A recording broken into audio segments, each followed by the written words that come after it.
volver a la Revolución Francesa para ver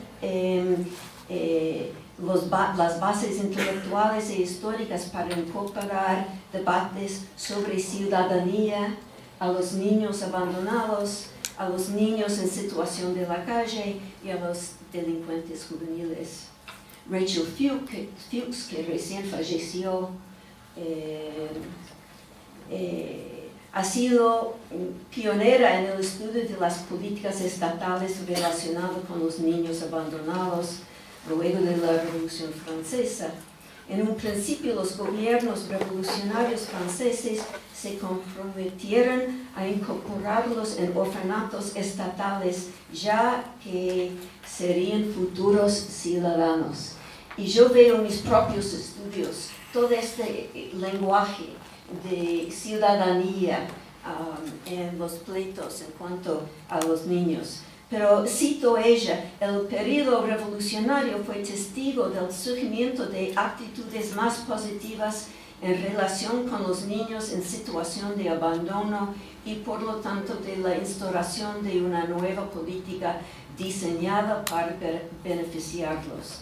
La Constitución de 1792 afirmó que la nación debía criar a los niños abandonados. Por otra parte, una ley del 28 de junio de 1795 la obligó a, cito, hacerse cargo de la educación moral y física de los enfants trouvés, los niños en situación de la calle, a manera de eufemismo en un renovado espíritu igualitario y nacional. Todos los enfants trouvés y los orphelins, los huérfanos, pasaron a llamarse infants de la patrie, niños de la patria, ¿no? Entonces, esto es una larga historia que no podía seguir sin la ayuda de mujeres. Eso es la base de trabajo social, eso es la base de muchas posibilidades y movimientos sociales en nombre de las familias necesitadas aquí en Argentina y en otros lugares. Cito uno de Medio Oriente para mostrar que eso pasó también. En Egipto, perdí el lugar. Fuera de Europa y de Estados Unidos también hay un gran interés acerca del surgimiento del concepto de bienestar y de los estados de bienestar. Mina Einer estudió el sistema de bienestar establecido en Cairo, Egipto, en el siglo XIX. Aunque la mayoría de los servicios se centraba en ofrecer caridad bajo un estilo clásico musulmán, el gobierno municipal era consciente de que la alta mortalidad infantil hacía peligrar el futuro del país. En consecuencia, los dirigentes nacionales invitaron a los médicos franceses para que proveyeran asistencia sanitaria pública en todo el país y para que fundaran escuelas de obstetricia. De esta forma se determinaría el destino de los niños en situación de calle del Cairo, que se llama The Charity of the Khedive. Y en otro artículo en este volumen, Beth Barron relacionó esta filantropía con el hecho de que las mujeres eran las principales dependientes del bienestar. La notable filántropa La Viva Amar vinculó específicamente sus acciones con el nacionalismo y con el rol femenino en la cultura islámica a través de la creación de una sociedad para el despertar de la mujer, Society of Ladies Awakening, que administraba un orfanato y un taller para mujeres y niños en situación de pobreza. Bueno, no voy a seguir mucho más con esto porque tenemos otra ponencia y podemos discutir eso, pero si realmente queremos ser revolucionarias, ¿no?, tenemos que ensanchar la definición de los posibles caminos hacia un feminismo y un activismo feminista que tocan a mucho más mujeres en vez de seguir con una historiografía mucho más estrecha y mucho más clasista de qué es cuáles son los orígenes del feminismo. Bueno.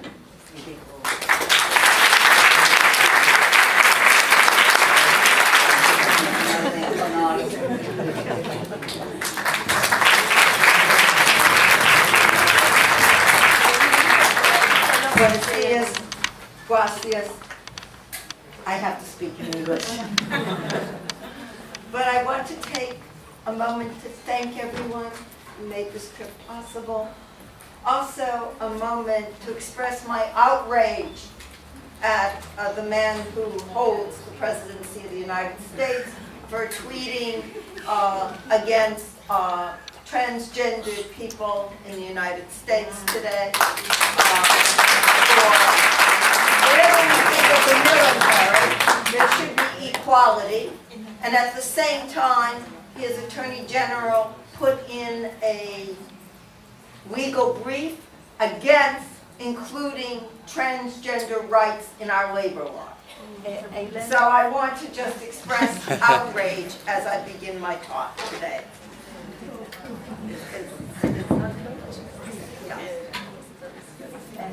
Bueno, Okay. voy a intentar traducir. Pero creo que se entendió. De todas maneras, una aclaración importante, ahora me da razón al que no la hice. Eileen va a dar su conferencia en inglés y solo tenemos una traducción simultánea para que todos puedan seguirla. Y acá Paula Aguilar va a hacer el esfuerzo de traducir lo que no quede dicho por fuera de su conferencia central. Muchas gracias a Paula por todo que... Bueno, básicamente lo que quería expresar era las gracias a todos los que hicieron posible este viaje y también es expresar su condena y la furia que vieron respecto del presidente de los Estados Unidos hoy en cargo, porque estuvo tuiteando, no sé si están al tanto, unas cosas bastante terribles respecto de la participación de las personas trans en el ejército. Y la idea es tomarse este ratito para condenar esas expresiones del presidente y rechazar. I also, before I begin to read my remarks, I may skip some sections for time purposes. Okay. Y aclara que antes de leer su trabajo, que algunas cosas o algunos ejemplos particulares los va a saltear a propósito del uso del tiempo en la conferencia. Bueno, estamos bien. Okay, but anyway, I will speak as slowly as a girl from Boston. Because I appreciate it when people speak their language slowly. I can almost understand it. I can understand it all. Soy de Boston. Okay. So, as a historian of women and gender located in the Department of Feminist Studies, once named the Women's Studies program, I have become aware in the classroom, as a scholar, and within professional settings of the parallel and divergent trajectories of women in gender history and women in gender studies as sites of knowledge production about women, gender, sexualities, and their intersections with race, nation, and place. In the 1980s, these fields seemed closer than they have become in subsequent decades in my country, despite the presence of many historians in departments of women, gender, sexuality, and feminist studies, including my own. And I have this list because there are many names, and there's the politics of the name. Once central to the interdisciplinary formation of women, gender, feminist studies, history now seems marginal to its interests. But women, gender, feminist studies has taken up key markers of history as a discipline. That is, time and the archive. So I ask today, can the archive and the material, the thingness and embodiedness of the past, reshape the present? Can women, gender, feminist studies be historicized and history be theorized by queer and feminist theory in ways that illuminates the past on its own terms, as historians are apt still to do, and not merely speak to the present or the future? Marriage and kinship metaphors aside, how can this relation or this marriage be saved? Or is it the case, as Joan Scott suggests, an Australian historian, Joy DeMussy, riffs off of her, that history as a discipline has absorbed research on women and gender as a category of analysis, and thus separating the study of history from the social movements that not only sparked it in its 1960s, 1970s iteration, but remain present in feminist studies, albeit in different forms than in the originary moment. So, can history be theorized and remain connected to social movements? That's the question. In a 2001 speech before the National Women's Studies Association, feminist theorist and literary critic Robin Wigman critically asked, what time was the time of women's studies? And suggested, much to her own chagrin, that its time was now. Well, maybe a long present going back a decade or two, but the underpinnings of the field were presentist. Students wanted to study themselves, their circumstances, and their origins. The emphasis too often was on their own origins. But this desire is not bad. For those from groups whose pasts have been suppressed or denied, such an exploration is not only vital, but enhancing. Women's history, and when I use the terms women's studies and women's history, I'm using the dominant terms from the 1970s, 1980s. Cuando uso los términos women's history, women's studies, estoy utilizando los términos que eran predominantes en los años 70 y 80. And when I talk about the present, I'll do the multiple terms. Y cuando hablo del presente, estoy utilizando la sucesión de términos que en este momento nombran los distintos departamentos en las universidades. So women's history was women's studies. There we compare the lives and status of different groups of women in various times and places up to the contemporary moment. We thought we knew what woman was in those days, I should add. We recognized that the past is a different country and set about exploring it. But when we entered the women's studies classroom, we wielded history with a purpose, much like our students, a history that looked backwards to move forward, a time present and time past that would manifest in time future. The history of women's movements was particularly important in the search for usable past that pervaded early women's studies and motivated the turn to history. We sought to explain how we got to what appeared to be the all-encompassing present. We documented the discrimination built into law and social policy.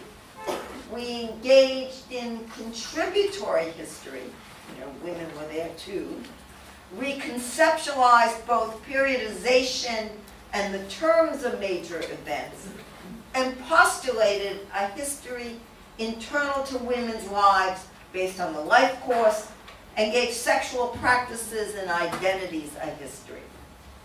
And we made gendered readings of politics, economy, and social forces.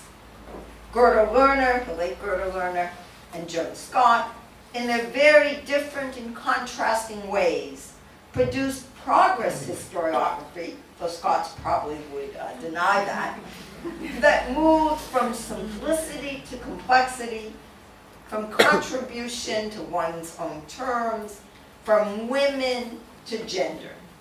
Writing in the late 20th century, Lerner found that the cultural turn disturbing us, from sending us away from class and the economic. But the historical context in which we write, I would argue, shapes the questions we often ask, and certainly go to Lerner's own personal and intellectual shifts, as it does our own. Today, globalization and the feminization of work have taken on a new salience, with some of us doing a cultural analysis of class.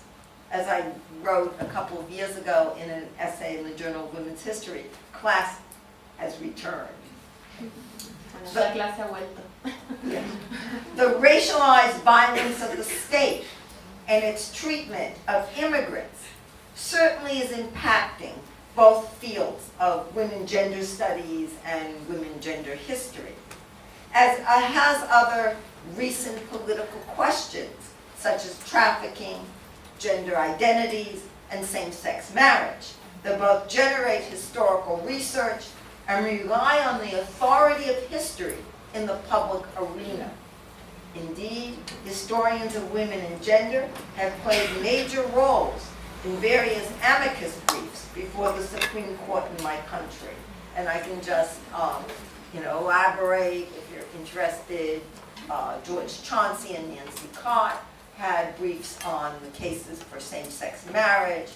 On the losing side, my colleague Jennifer Klein and I had a brief about trade union rights in the U.S. En nuestra participación, las historiadoras que Eileen nombró trabajaron sobre los derechos de los trabajadores, de las trabajadoras de casa particular y domésticas, y también han participado en instancias de la Corte Suprema sobre la justificación del matrimonio igualitario.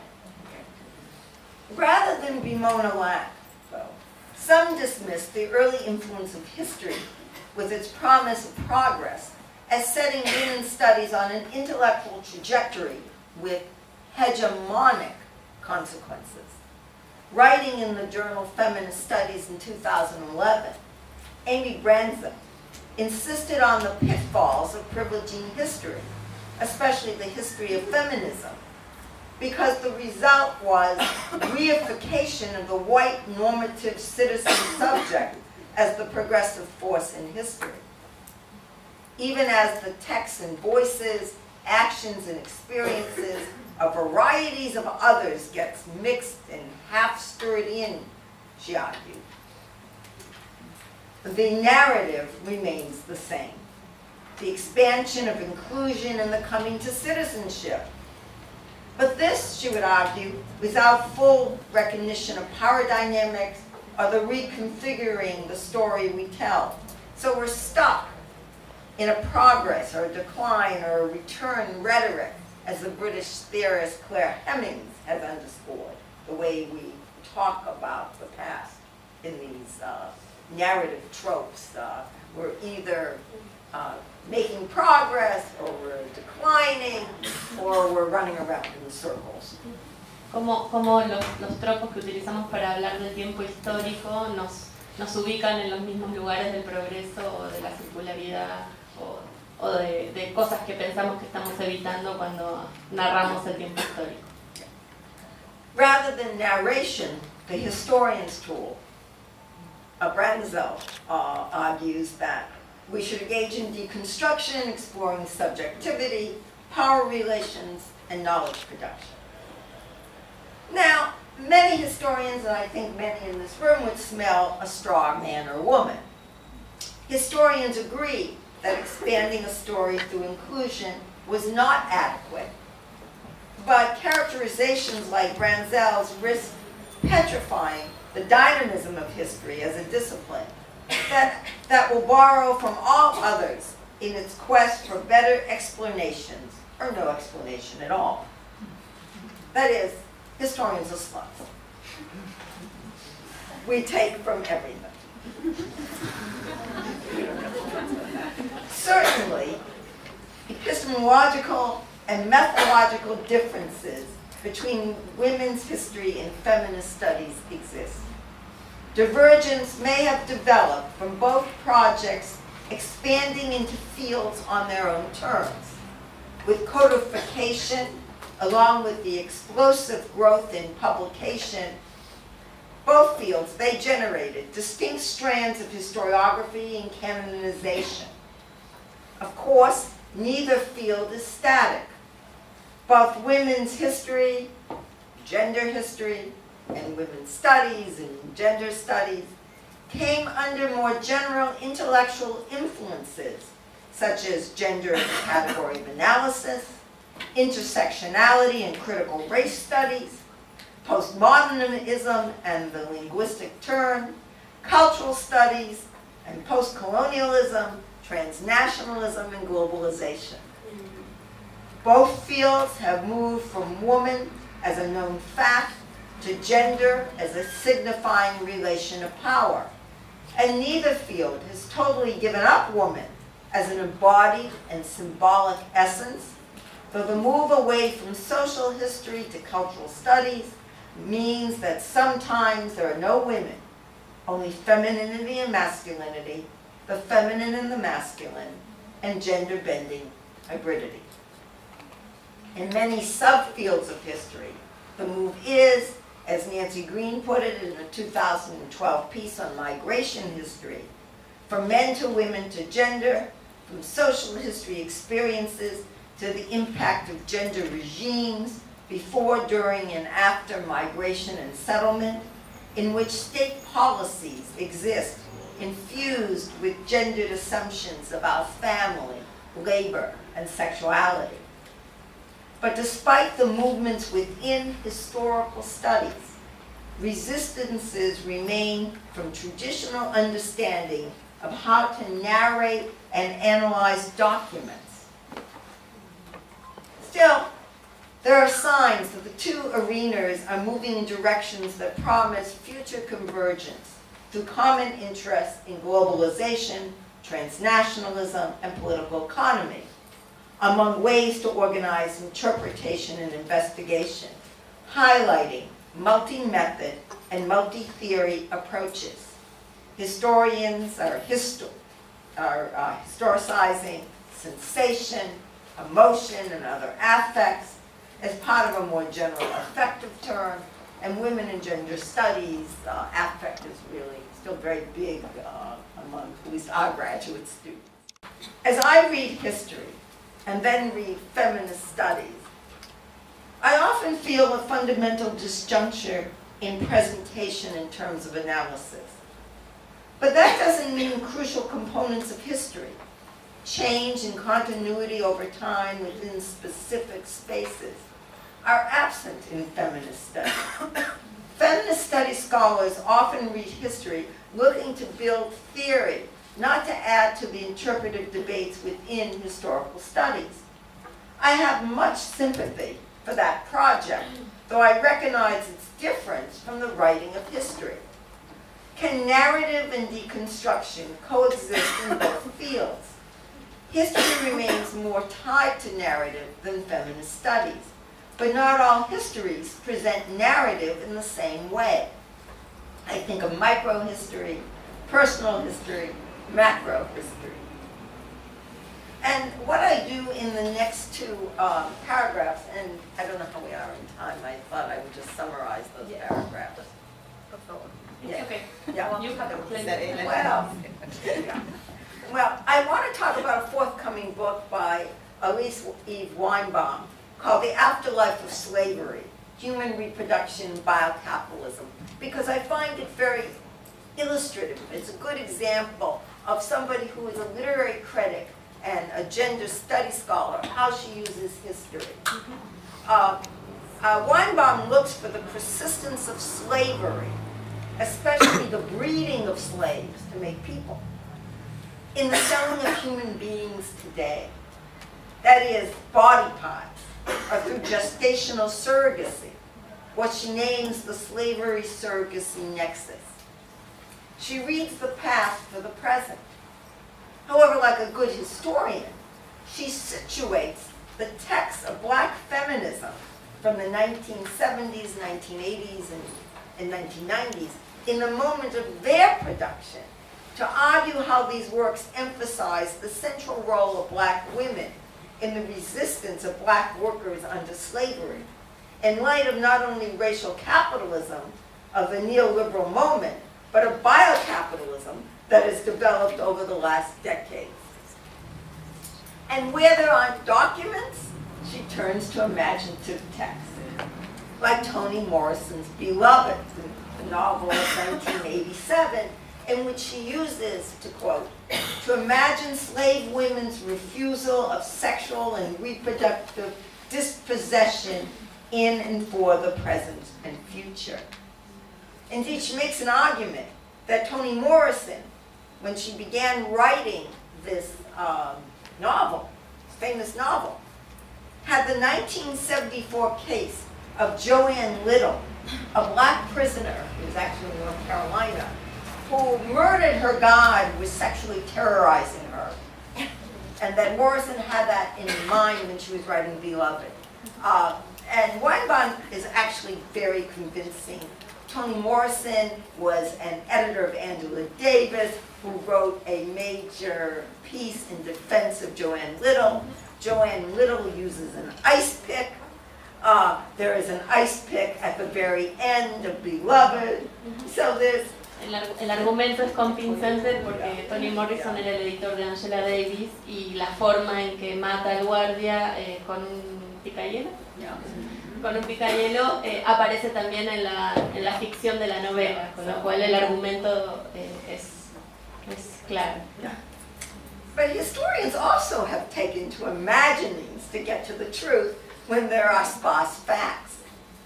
I think of African-American Black Studies scholar Sarah Haley in a recent book called No Mercy Here, Gender Punishment in the Making of Jim Crow Modernity.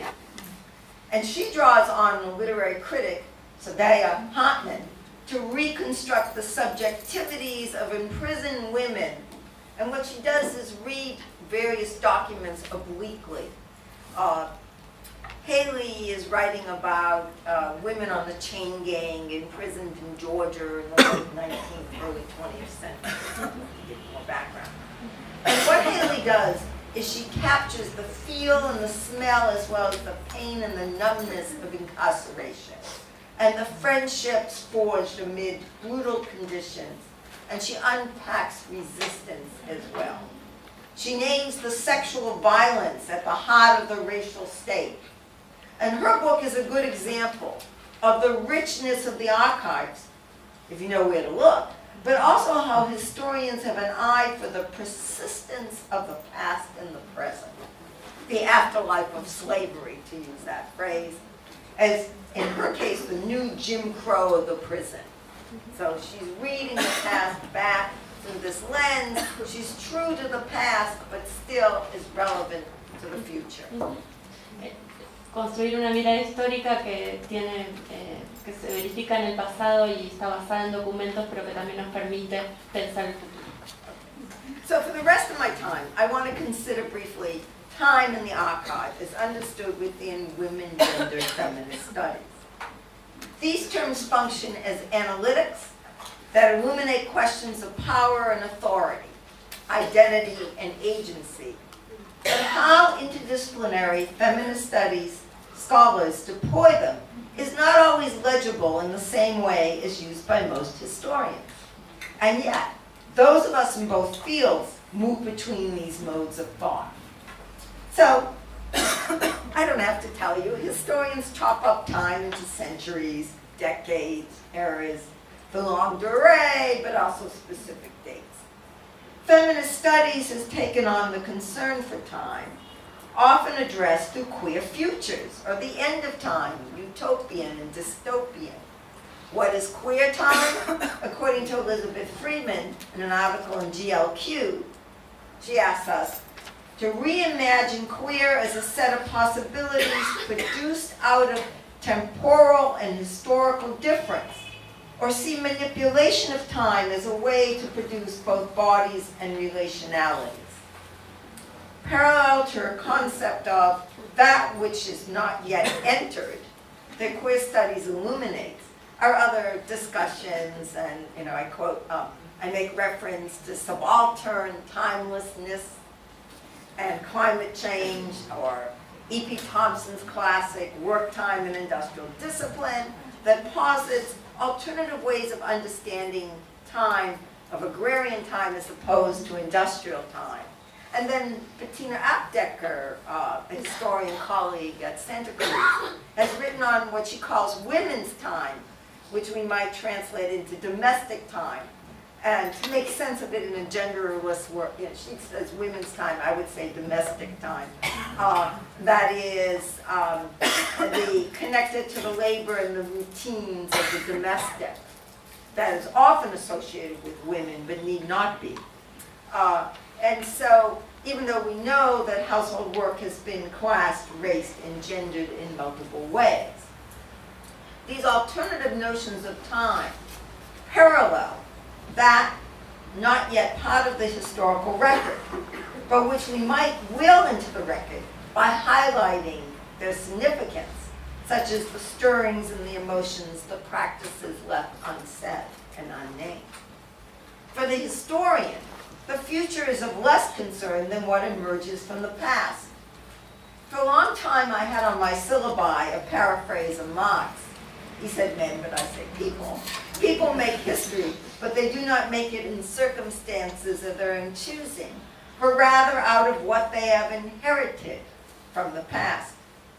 The past is taken on its terms, but whose terms? Even if our questions come from the present.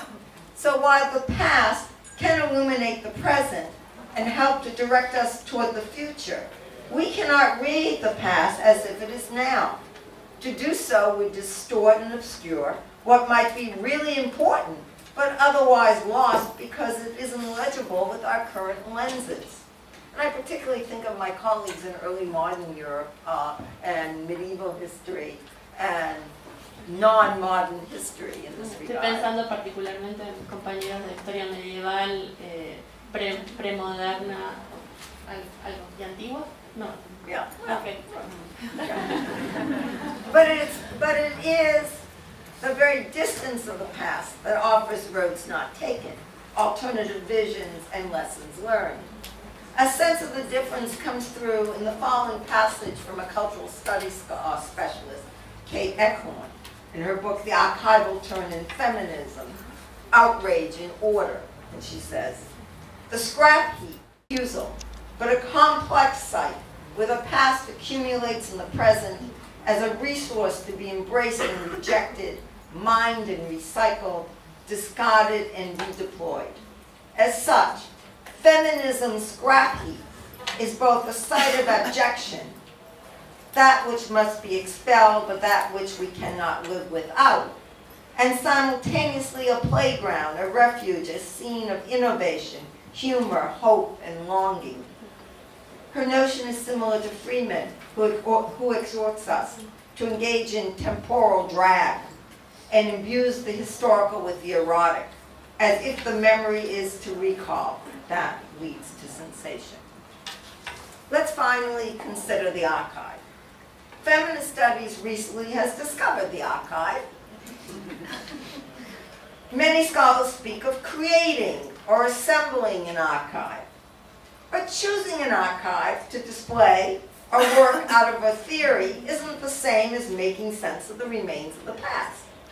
Of course, archives themselves are constructions dependent on collections, repositories, authors.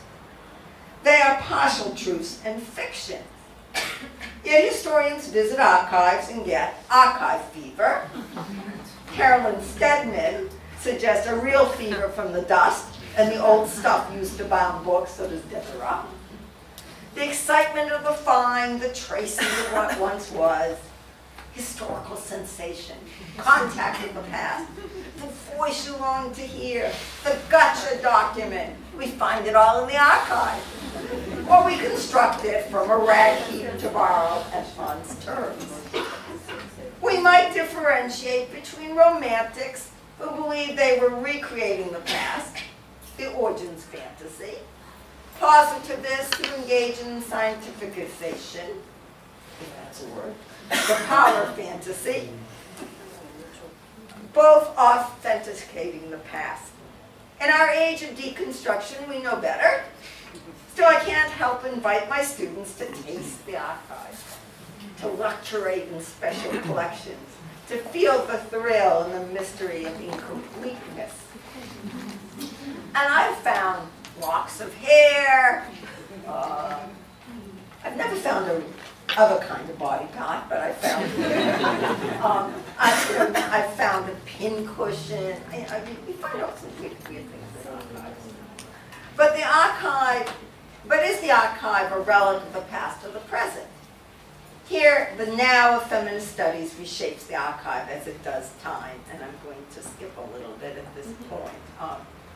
Historicizing this wider embrace and redefinition of the archives, there is the impact of neoliberalism, the undermining of agency in the present through its processes of marketization, financialization, privatization, and the resulting inequalities and precariousness that made the past a place to excavate alternatives, and not only a space of nostalgia, but a way to legitimize claim-making for the present and the future, to engage in philosopher Wendy Brown's echo of Foucault in a genealogical politics.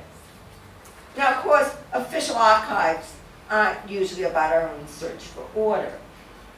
The historical method as developed in the modern West has depended on the keeping of records in official repositories that house the facts of the nation, the verification of documents and their analysis.